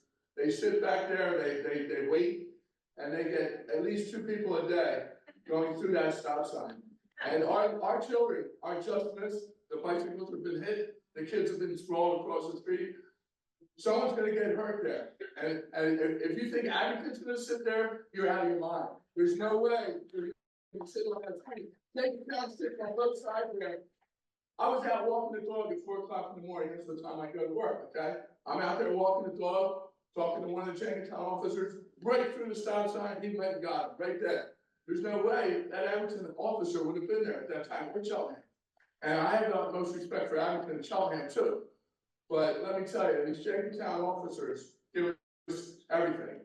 I've called 911 on numerous occasions, I can't even count, all right, for the accidents in that intersection. And for personal, these guys are there less than 10 minutes. An accident I had, less than 10 minutes. There's no way Abington's gonna be there in less than 10 minutes. I'm telling you, there's no way. And then they follow up the next day and ask me how so-and-so is doing, because they were there for that 911 call. Sergeant Al came back the next day and asked me how people were doing. I don't want to mention names, but again, my parents were here before me. My grandparents were here before them, and they had businesses in Jenkintown, and they'd be rolling over in their grave right now if they knew we were even here talking about this particular.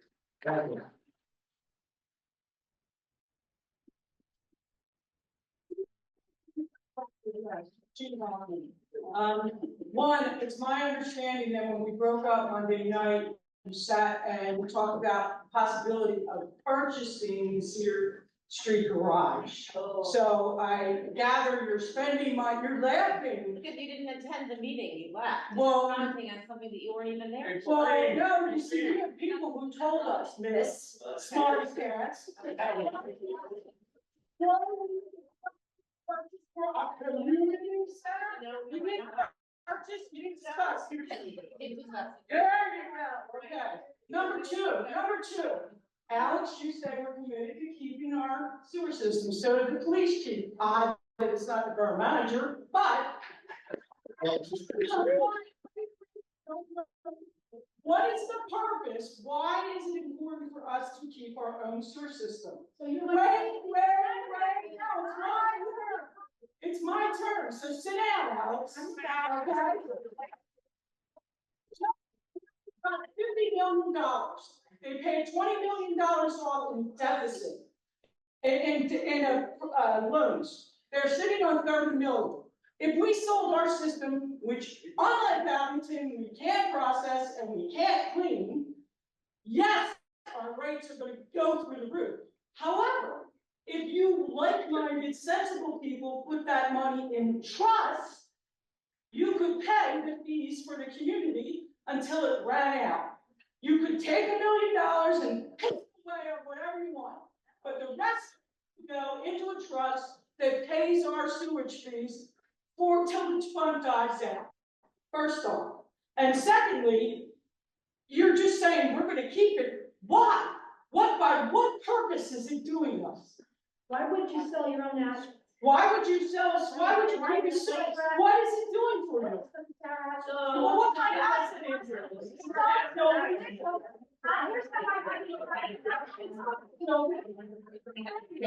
Okay, can we announce the board and instead of going back and forth about. I'm also taking it for a vote. You folks want to sell your sewer, go ahead. But I'm telling you, I think it's the better thing. Well, tell us why, Alex. I think, Gina, I appreciate the question, but time is up. We do hold, committee meetings every third. Oh, second. Yeah.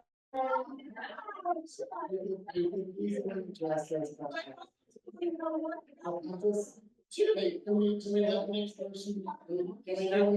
Because we only have 30 minutes left for other people that want to speak. Thank you, Jada. It's just so everybody's aware, we do only have about 30 minutes left, we promise. I want to say one thing, being nasty and attacking these people is not great, and this is.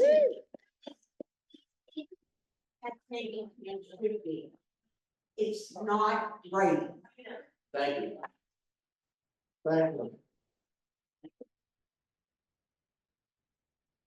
Go ahead, Kev. Go ahead, Ken. I mean, just have. I live in Jenkintown. If you could, just out of respect for the gentleman speaking, thank you. My name's Kevin Plunkett, and I lived in Jenkintown for 34 years. I live in Winfield. Now, my great grandfather was a Jenkintown police officer, and he died in the line of duty for this town. These officers put their lives on the line for us, 7 days a week, 24 hours a day, just like my grandfather did. My grandfather was on borough council, just like you guys are, and he would never go for anything like this. So I urge you to think of the Plunkett's and how they would act, and not go with the merger or any other townships.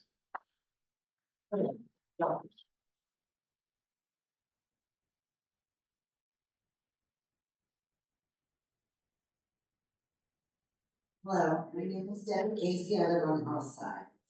And I appreciate all the effort and the information and the improvements that we heard about. I can tell everybody in the room, it matters to us. At the same time, I feel like there's a theme that we have to all address, which is you talked about partnership and collaboration. I've heard trust. I saw transparency on those slides. I'm not seeing any of that. If this were a business, it would be disbanded. So let's fix it. Let's figure out why we didn't hear about this except for a week. I'm concerned as a resident that you're in negotiation right now on a police contract. How is this not transparent? Oh, okay, because there was a week. You provided us what? You've already decided certain things. Honestly, It hasn't decided anything. Jay, I am so We're being suspicious. transparent. I am so suspicious. We had one meeting May I next finish week, my we sentence? had a meeting this week. We had meetings all day long. Which is transparency. That is not transparency. Well, here's my feeling that perhaps we disagree on what transparency is and accountability is. But at this point, I wouldn't be surprised if your real agenda was to get us all to tell you how much we love our police, which we do, so that you could then go mismanage that money and spend a ton of money and then come back to the township and say, you guys made us do this. If you're laughing at the numbers I saw on the screen, none of it belongs to me there. You're being irresponsible.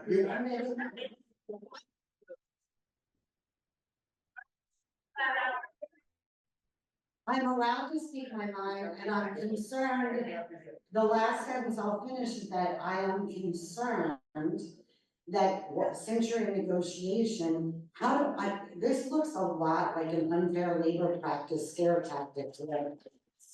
Right?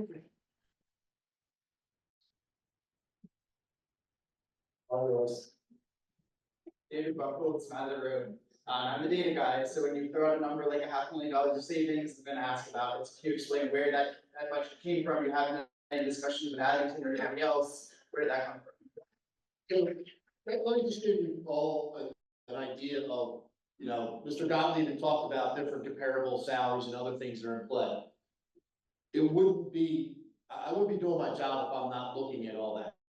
If I'm not presenting that information to the Borough Council to advise them of what it costs for a police officer and what would it cost if you're contracting with whatever municipality. You have to be able to plan for that. And you have to also look at what's gonna be the structure of that. You have to look at what the cost of the individual amount of officers that you need to deal with the borough. You would also have to factor in any additional costs that would be involved. And then also factor in for service that the borough would want to increase, whether it be traffic safety overtime, whether it be other types of overtime, to make sure that all of our borough events, which are what makes this place such a great place, having the Arts Festival, having the Sunset 5K, it takes personnel costs to be able to make those events safe. We have to factor that in, and we would give feedback to what that would look like. And it's not 2.5 million, all right? It's not $1, but it's somewhere where we would be a significant decrease in what we currently are paying. And it's not something that we can commit to, because just as we're trying to be as much as transparent as we can here, if we're to throw a number out there, then you're going to use that as some kind of argument with us. We don't know exactly what that number will be, but we can guess based on the feedback that I've given to them. And it's close to $1 million. Yeah, so is it a guess? Is that like It's an educated guess. There's a PR firm hired to help with this decision, right? No, it was not. So I just want to clarify. Communicate if the decision was made. Was there anybody else hired to help understand what the cost benefit analysis is of this type of decision? Or is this just? You're paying for me to do that. That's my job. That's my job as the chief of police, to give them professional advice as the hired professional as the chief of police, to look at all the costs that are involved and what could be a plan for the future.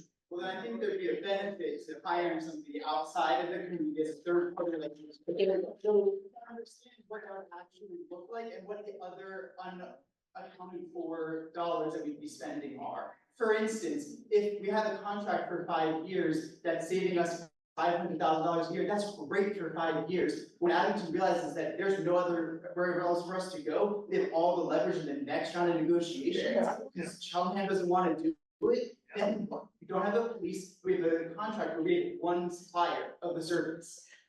I want to answer your question, because you're asking good questions, and I want to clarify. There are other municipalities that have contracted their police service from the municipalities that surround them or adjacent to them, whatever it may be. Some of them have been put out into the press. Hatfield Borough has been working with Hatfield Township for many, many years. They pay Hatfield Township to cover and provide police services for Hatfield Borough. Wrightstown is surrounded or is adjacent to Newtown Township in Bucks County.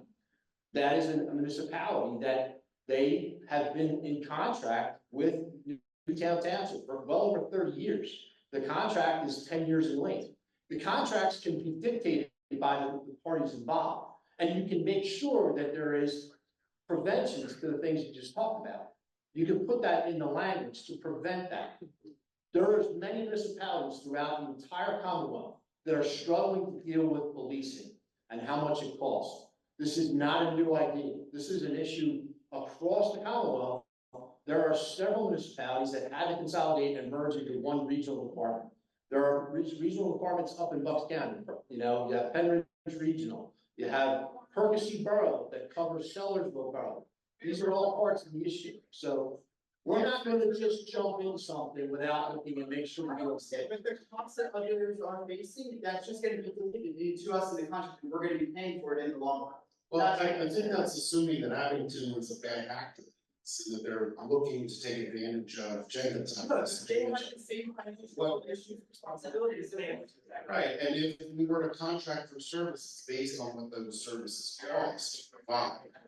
What I think is important, though, about the contract discussion is the question that I think a lot of people are trying to say, or the answer that you're trying to give, which is what's important to you. It's important to you that the response time is fast. It's important to you that officers know the community. It's important to you that they know the streets and that there's a personal touch. Those are the things that are important to you. If we're going to contract, those are things that can be discussed with the other party and say, these are the priorities. Any contact person touch is a no, any contact person touch. Is that a good time? I guess my last statement to wrap up is do the due diligence that you need to, that you're responsible for with a third party and make that an open process so that we can all see it and understand what that report looks like and what's actually going into the decision. Thank you.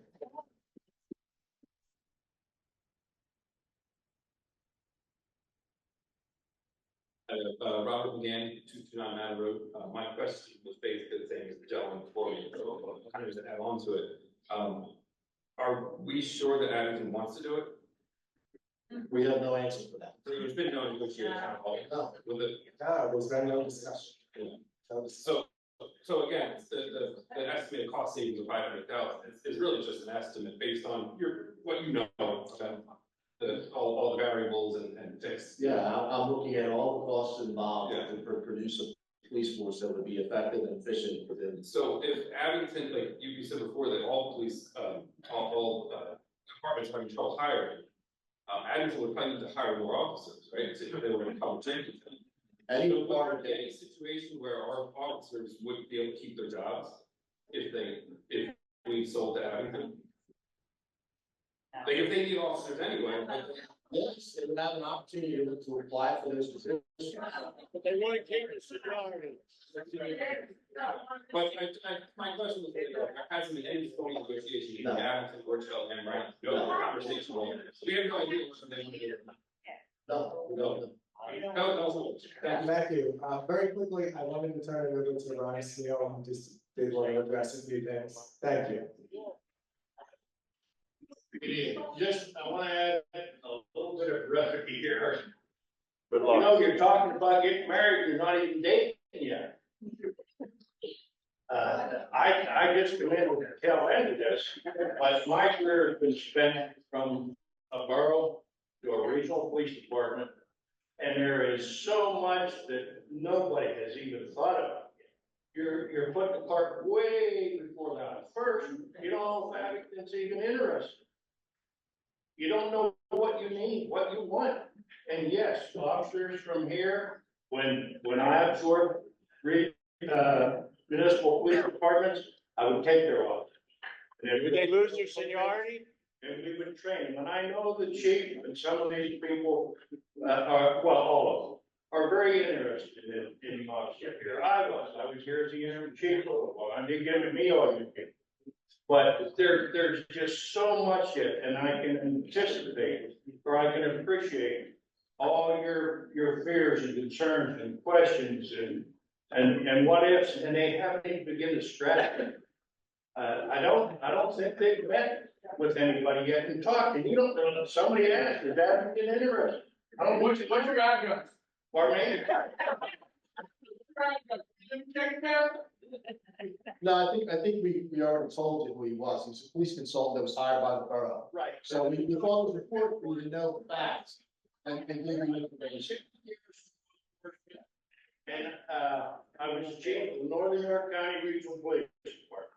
Small municipality, there were 5 when I went here, now, there are 13 municipalities. And it's something that small departments, good people, what everybody's living in, what you can do. I mean, and people don't realize, it's like a pilot, you got a guy in here and he's a pilot, but it takes 14 people down.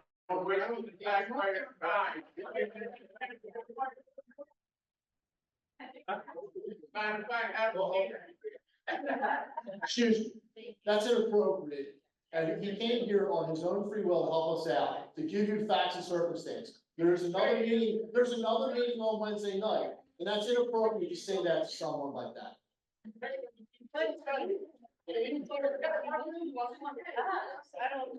I heard you be very rude to a woman earlier.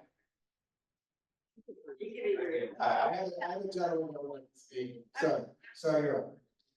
I'm president and borough council members and Mr. Mayor. My name is Joe Regan. I'm the president of Pennsylvania Fraternal Order of Police.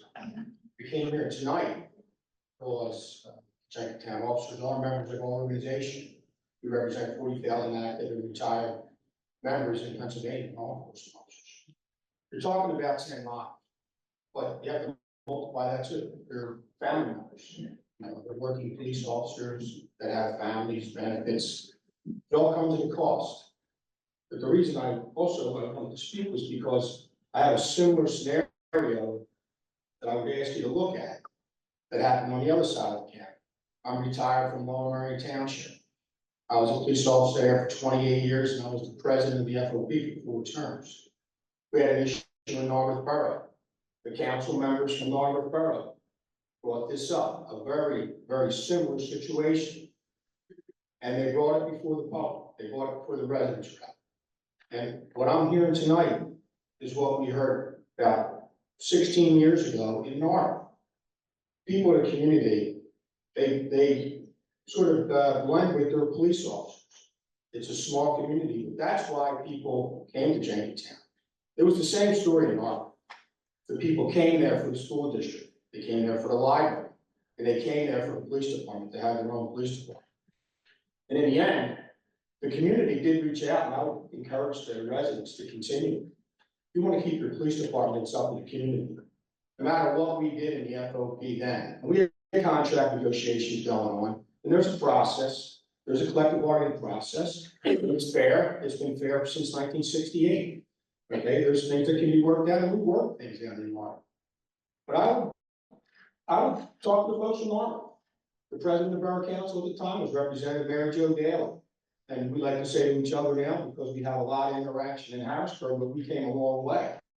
Because we are friends today, but she realized back then that the police department was very, very important to the community. And I would encourage you to talk to those Borough Council folks from back then. Contact Representative Mary Jo Daly. She'll explain to you what happened there, and I would encourage the community here to keep up, keep talking. You want to keep your police department? It's up to you. Keep up, coming to the community. Very helpful.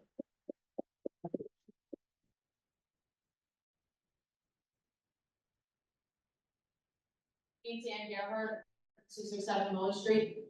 I'm an ex-crossing guard. I was hired from the Jenkintown PD. I was honored to be a part of that. I was also a volunteer fire police officer for Pioneer Fire Company, Independent Fire Company. I was proud of that too, just as I am proud of our JPD. Every officer I can name by name, I can call them my friend. I've had issues and they were a big help. This community means a lot. Our Jenkintown policemen mean a lot to us. You sound more committed to your sewers, to your dollars, than you are to those officers and this community. Thank you. My name is Andrew Rosa, I live on Summit Avenue. I came to Jenkintown, I have kids, they don't go to school, Jenkintown schools, pay the taxes, happy to do that. Wanna know why? We have a great community. They brought me here, I'm not a lifelong Jenkintown person. But I moved here because I knew about how good Jenkintown was, how good the schools were for other kids in the neighborhood to go to school, because they want to go to school. How the police department operates. What we've heard tonight, here are my takeaways so far. We've had some terrible administration and made some really bad decisions in the council in the past, right? That's my takeaways. One, I've heard sewers are our assets. That's an answer. I've heard that said, and they absolutely are. I haven't heard about the police being an asset. I didn't see the statistics up here about our community and our crime and how low our crime is. Those stats should be up there. We're a mile and a half, right? We're a mile and a half from crime that is rampant. Yeah. If we think that's gonna get better, that's fine, let's talk about it. We should have these discussions. Absolutely, we should have business cases. I'm an HR executive. I looked at those salaries, said, those are good salaries. And then I heard the length of service. Well, of course we might have higher salaries because of our length of service. Because for people that have been here, guess what we don't have? Cost and turnover.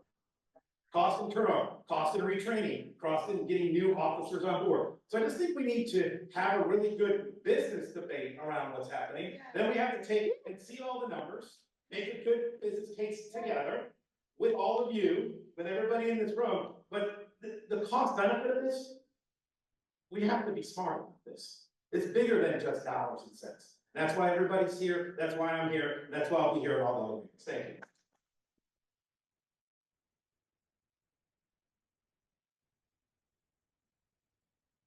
Sir, you said you were an HR person, is that correct? Thank you, we'll talk. Hi,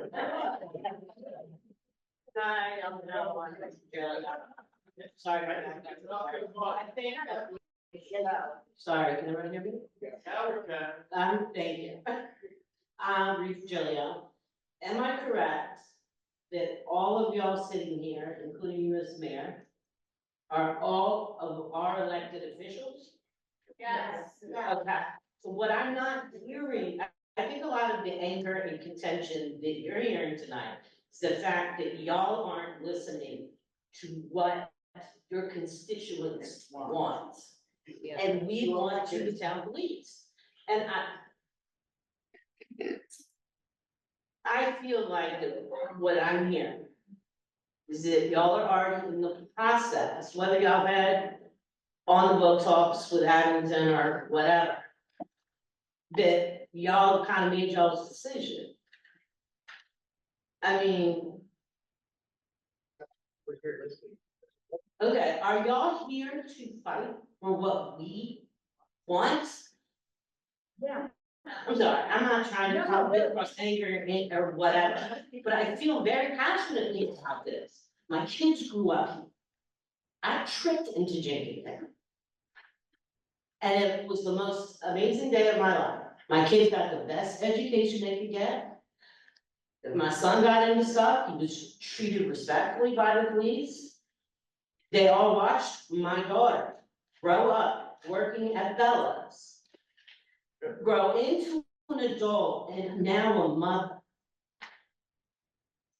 I can't imagine Abington coming in, forget about response time, and giving us that same courtesy and respect that all of our officers give us.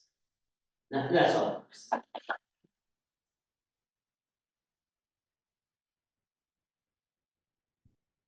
My name is Paula, 400 Cedar Street, and I just have two questions. I haven't heard any conversation about anything else as an alternative solution. Are there any alternative solutions on the table, or is this the only one? We're looking at all options, so. Specifically. I can tell you, we've stopped looking at one option that is always an option in Commonwealth of Pennsylvania, that's the state police. We are not going to the state police. Okay, that's one option. Are there any other options about? Now, as I stated earlier, we are in police negotiations, so, but I am limited as to what I can speak about. I don't believe the gentleman is here tonight, but it was Katz that was, at the Wednesday meeting, the owner of West Avenue Grill. Yes. And he spoke, very eloquently about coming together as a community, we need to talk about this, we need to discuss this, and we were all in agreement.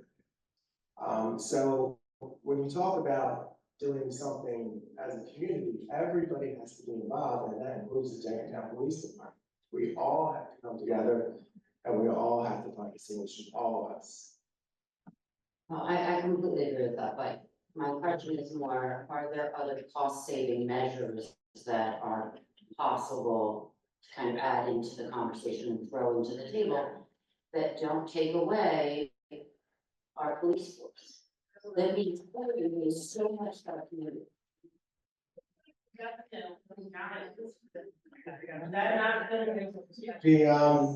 Well, when you're looking at a budget, you're going to look at the biggest expense.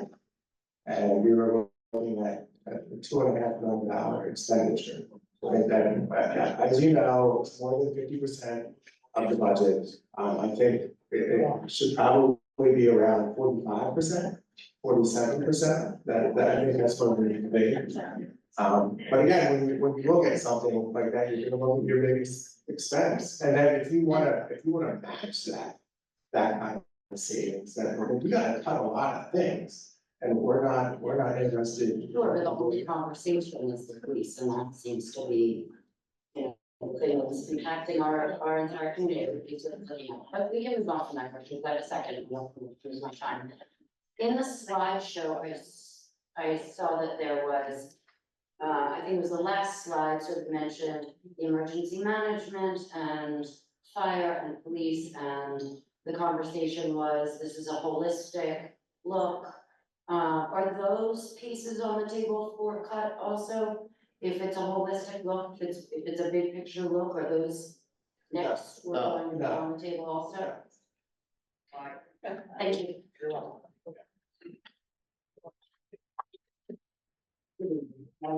Delegate 411 Walnut Street, 20-year resident here in Jenkintown. Just wondering if we had taken any consideration as to with removing our police department, what effect that would have on, I guess it would be selfish here, my own personal asset, my own value in this town. I've invested a lot of money over the years, and wondering if before we make a decision, could we perhaps look into that to see how that would impact our own value?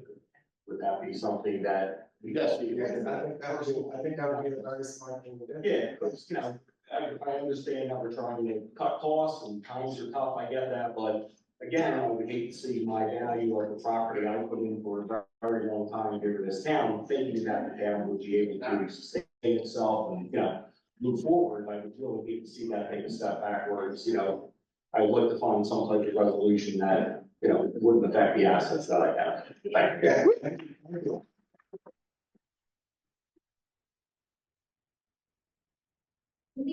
We'll look back and just talk about fire apparatus, emergency management. We're getting close to the time, so I just want to make sure, let the full school unit get your questions. Angela Martino from the team Hillside. I'm just curious if the police gets disbanded, what happens to the chief's position?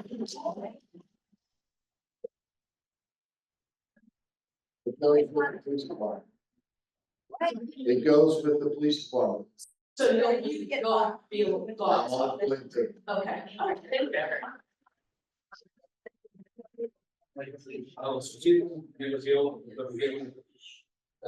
Every time I heard this question, Chief, I do appreciate everything that you do and that you go for yourself and stuff, but I think, in my opinion, you're trying to fix that stuff problem. Okay, we have, we talk about this 21st century policing, community outreach and all that stuff.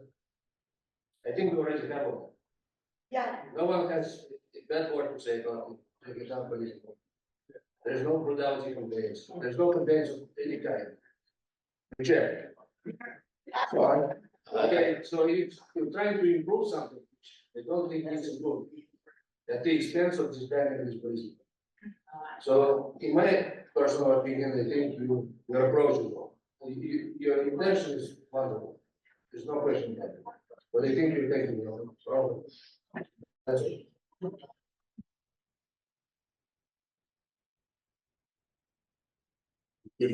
name is Robert R. Kilby II. I've been a 22-year resident of Jenkintown, 251 Washington Lane.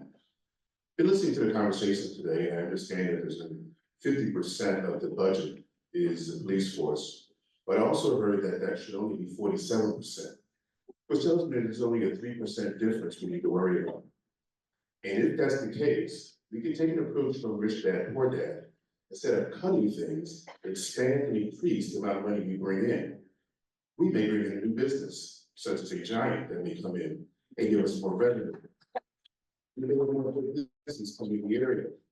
Rather than look at cutting, let's expand or increase the revenue coming in through business and other aspects our great country allows us to be able to do. Cutting the police force is a non-negotiable. It should be a non-negotiable in our area, and particularly in this time of rising crime. Thank you.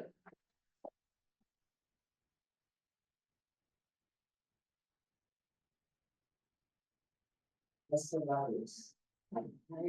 Riley. I just had a couple of questions, and one of them was, when lawyers and Berkheimer and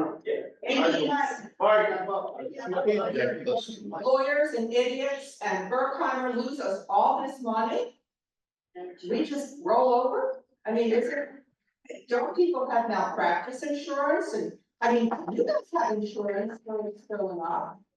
I mean, I don't understand why that money was lost. That has nothing to do with what's going on here, but I just was sort of surprised to hear that. The other thing is, if Gina was right, I can't believe you hired a PR firm to ease you through this. 49 years ago, a Jenkintown Borough Council decided to investigate the exact same thing that you're looking into right now. Yeah. I don't think very many people remember it. And the backlash was the same. And the reason for the backlash was because, like you, it was done in secret. And it has to be done in secret, you know, I mean, it really does. But then on the other hand, somebody leaks it, and we all go crazy. You know, and there's no way you will ever make that up. You know, nobody's gonna trust you because of the way this is going to happen.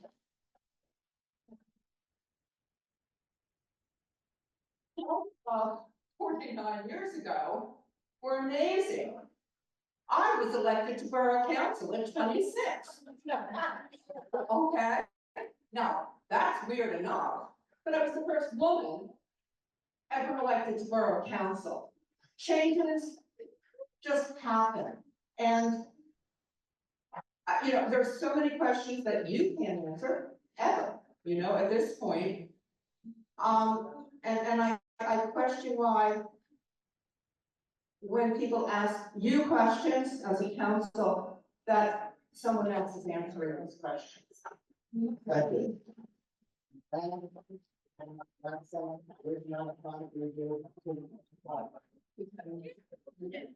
Hi, my name is Ellen, and I have a business in Jenkintown. I've had to call the police every time they've been there. I have a business in Jenkintown, and I've had to call the police a couple of times, and they've been incredibly responsive.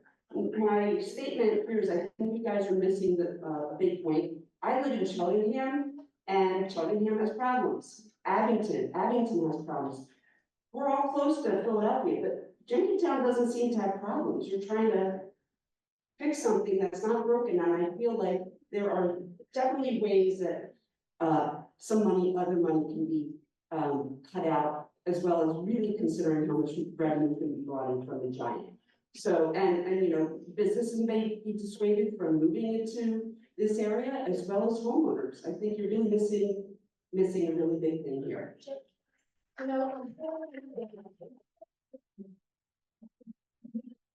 As you might be aware of this, unfortunately, we did have an issue at 610. They did Yeah, actually, my business is at 610. So as you know, that they did do a big reassessment, so that is. I don't know about that, I just have a business there. So maybe the reassessment was done correctly. And $800,000, all this money that has been wasted, especially an $80,000 police truck that I heard about, I mean, really. Thank you. Thank you. I appreciate it. Thank you everyone for coming out this evening. As I said, the school district did ask that we wrap this up by 9. Our next meeting, we have our vote council meeting is this Wednesday at 7 p.m. All of our meetings are posted on the website. There's one this Wednesday. All right.